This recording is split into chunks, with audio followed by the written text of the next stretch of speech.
Young men are struggling financially in America. Home prices to drop by 20%, and the SS United States. I read an interesting article on CNBC.com written by Jessica Dickler and Anna Teresa Sola, titled, "More Young Men Are Struggling Financially. Here's How That Helped Trump Win." The author of this article referenced Julia Pollack, the chief economist at ZipRecruiter, who said, "Men feel like there's no pathway for economic mobility for them." The author went on to say, men are steadily dropping out of the workforce, especially those between the ages of 25 and 54, which are considered their prime working years. Here are my thoughts. It is sad that men feel like there's no pathway for economic mobility. I get it though. Their grandparents were able to drop out of high school and get a factory job that paid a livable wage with great health insurance, a lifetime pension, and union protection. When I say a livable wage, I'm talking about wages that were high enough that you could support an entire family. One of the parents could stay home with the children. These people also didn't have student loan debt back then. These kinds of jobs just don't exist anymore.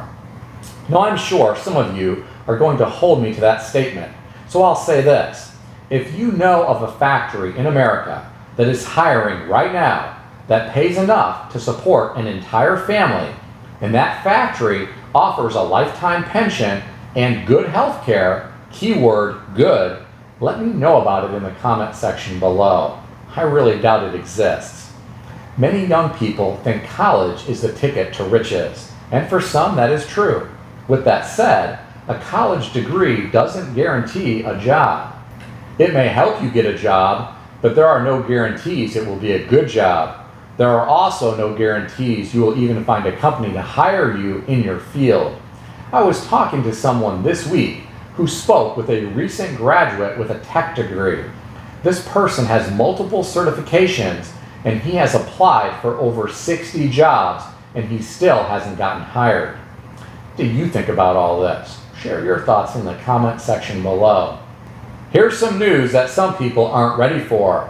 I read this on Yahoo.com, put out by Business Insider, and written by Theron Mohammed, titled, "Home Prices May Fall 20% as the Housing Market Thaws and Help Get Baby Boomers Moving, Research Legend Says."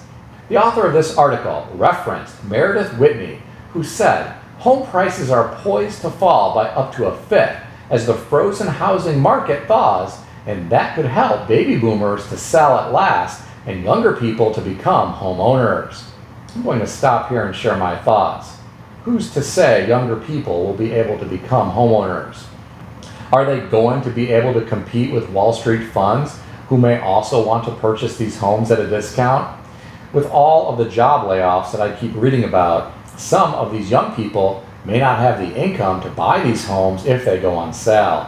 At a lot of companies, the newer people are often the first to go when there are layoffs. Then there are interest rates to consider. Some young people can't afford to buy a home in our current interest rate environment. It's just not feasible. I read some of the comments beneath this article. I'll share some of them with you. The first commenter said, "Home prices won't come down until inventory massively increases. Even if rates were 9%, there would still be plenty of home buyers. Lowering rates would increase the number of home buyers competing for a limited number of homes. Housing won't come down for at least 5 to 7 more years." The next commenter said, "Stop foreign investors and hedge funds from buying up everything, so us average Americans can buy housing again." Another commenter said, "Prices might be dropping, but unless banks drop their interest rates, it's not going to do much good." The last comment that I'll share with you came from someone who said, "If Trump's economy tanks after tariffs, then the house prices tank too.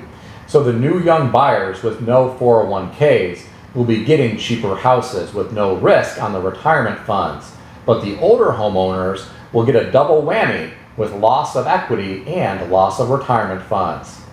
I'm curious, what do you think about all this? Share your thoughts in the comment section below. Now here is an interesting story. At least it was interesting to me.